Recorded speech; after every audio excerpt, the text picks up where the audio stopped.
Faire du marketing quand tu es gestionnaire de patrimoine, honnêtement, c'est pas dans ta description de tâche. Tu passes déjà des journées à faire de la planification financière, des projections, de la gestion de portefeuille.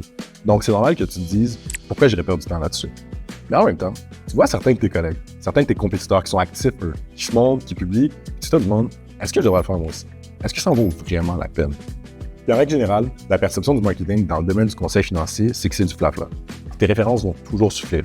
Mais la réalité, c'est qu'en 2025, en route vers 2026, même un modèle d'affaires aussi établi que la gestion de patrimoine se modernise. Et si t'es pas en ligne aujourd'hui, honnêtement, c'est tes compétiteurs qui avancent la visibilité et tranquillement la confiance.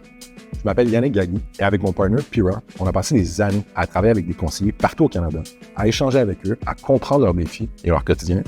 Puis depuis plus d'1 an maintenant, on a lancé notre propre compagnie avec une seule mission en tête: aider les gestionnaires de patrimoine à bâtir une présence en ligne qui leur ressemble vraiment. À travers notre expérience, on a vu toutes les réalités. Les conseillers des grandes banques, les indépendants, les jeunes qui ont faim, et même les vétérans qui gèrent des milliards d'actifs sous gestion. C'est pour ça qu'aujourd'hui, je veux prendre le temps de, premièrement, briser le mythe du « mes prospects sont pas en ligne », de parler de comment la confiance se bâtit en ligne et de montrer comment ta présence en ligne peut non seulement devenir un système d'acquisition de clientèle, mais aussi un excellent outil de rétention. Donc, si on commence avec le premier point, mes prospects sont pas en ligne. C'est juste pas vrai. Évidemment, j'ai l'air biaisé, je fais une vidéo là-dessus, mais les statistiques, elles ne demandent pas. La Commission des valeurs mobilières de l'Ontario a fait un sondage auprès d'investisseurs particuliers canadiens, puis ils ont conclu que 91% d'eux étaient des utilisateurs actifs de médias sociaux. Non seulement ça, mais parmi cette proportion d'utilisateurs, 35% ont déclaré avoir pris une décision financière sur la base des conseils d'un finfluencer. Et si tu regardes ce graphique, on voit clairement que 87% des Canadiens âgés entre 15 et 64 ans utilisent des applications de réseaux sociaux. Même chez les plus vieux, chez les 65 ans et plus, on voit qu'eux aussi sont actifs sur les réseaux sociaux. Oui, en moins grande proportion, mais c'est quand même plus que la moitié d'entre eux. Puis ça, c'est une étude de 2022. Donc imagine aujourd'hui la proportion. Pour le meilleur ou pour le pire, ça va juste continuer d'augmenter. Est-ce que je suis en train de dire que tes prospects, tes clients sont scotchés devant leurs écrans sur LinkedIn, Facebook, Instagram, YouTube pendant 10 heures par jour? Bien sûr que non, mais ils sont en ligne.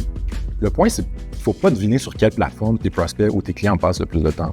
Ta job à toi, c'est juste d'être présent partout avec un système puis un message qui est cohérent. Puis ce qui est important à comprendre aussi, c'est que tu sois entrepreneur, professionnel de la santé ou même high network, c'est pas parce que tu as de l'argent que soudainement tu es plus sur ton seul, tu es juste plus sur les réseaux sociaux.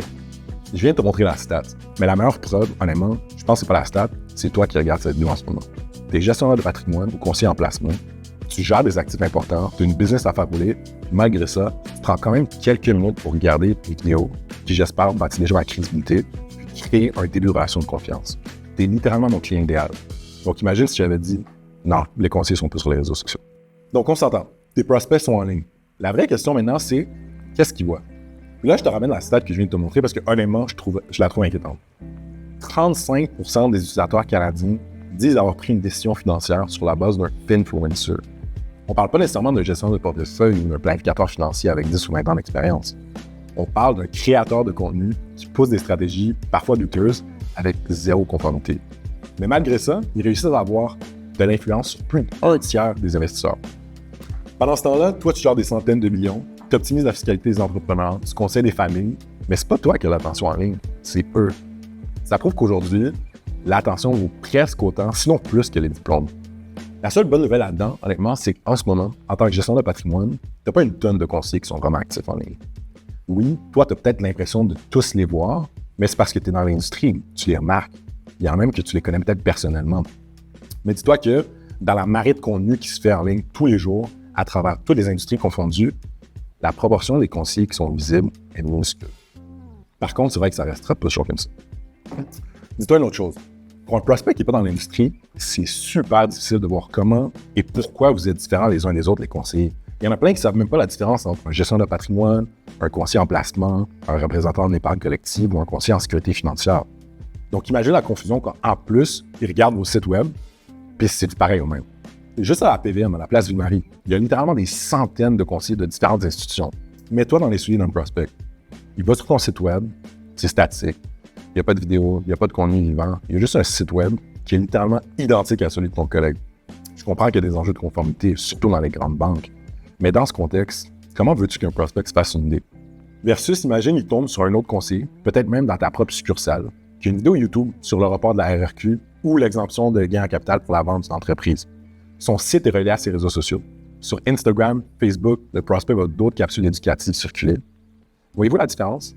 En tant que prospect, là, j'ai une bien meilleure idée à qui j'aimerais faire confiance. Oui, c'est beaucoup de travail, mais comme je t'expliquais au début, c'est du temps super bien investi. Parce que, outre qu'avoir des nouveaux clients, ça t'aide avec la rétention. On sait très bien qu'en tant que gestionnaire de patrimoine, tu n'as pas le temps de voir chacun de tes clients toutes les semaines, même pas chaque mois. Tu ne peux pas prendre un café ou un lunch avec tout le monde juste pour faire un suivi.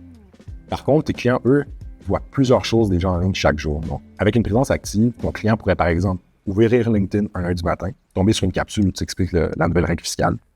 Mardi, pendant qu'il scrolle sur Facebook, il voit un autre extrait où tu parles du choix salaire dividende, par exemple. Puis jeudi, dans ta newsletter, tu envoies un lien vers la dernière YouTube vidéo que tu as faite. Même sans rendez-vous, il est nourri par ton expertise. Donc, il ne ressent pas nécessairement le besoin de t'appeler pour avoir une mise à jour. Quand il y a le temps d'avoir une vraie rencontre, il a déjà l'impression que vous êtes vu récemment. C'est ça la rétention en 2025. Pas juste des rencontres annuelles ou des appels de suivi. C'est ta voix, ton visage, tes idées qui continuent de circuler même en deux meetings. La beauté là-dedans, c'est que le même système qui garde tes clients proches, c'est la même machine qui attire des nouveaux clients. Ce que je viens de te montrer, c'est juste la première étape. Parce que quand tu as une présence organique solide, tu peux commencer à bâtir un vrai système omnicanal. Quand tu combines ça avec des publicités payantes, c'est là que ça devient super intéressant. Parce que tes pubs ne deviennent pas juste des clics qui s'éteignent. Elles renvoient vers une présence déjà vivante, déjà crédible. Je ne vais pas rentrer dans les détails aujourd'hui, je garde ça pour une autre vidéo. Mais ce qui est important à retenir, c'est que la présence organique en ligne, c'est vraiment la fondation. Donc en fin de compte, est-ce que le marketing en vaut vraiment la peine quand tu es conseiller en placement ou gestionnaire de patrimoine? La réponse est oui. Surtout quand tu comprends que tes prospects sont bel et bien en ligne, que la confiance se bâtit avant même la première rencontre, puis que ton contenu en ligne, en plus de solidifier ta rétention, devient une machine d'acquisition quand tu l'intègres dans le système omnicanal. Honnêtement, si tu as écouté jusqu'ici, c'est probablement que tu vois déjà la valeur. La vraie question, c'est qu'est-ce que tes prospects trouvent de toi quand ils cherchent en ligne? Si la réponse, c'est pas grand-chose, mais pas parce que tu n'as pas envie, juste parce que tu n'as pas le temps. Pas le temps de penser à la stratégie, pas le temps de gérer tes réseaux sociaux, encore moins de te demander comment filmer ou éditer des vidéos de cette qualité-là, je te propose simplement de cliquer le lien sous la vidéo pour planifier une rencontre avec nous.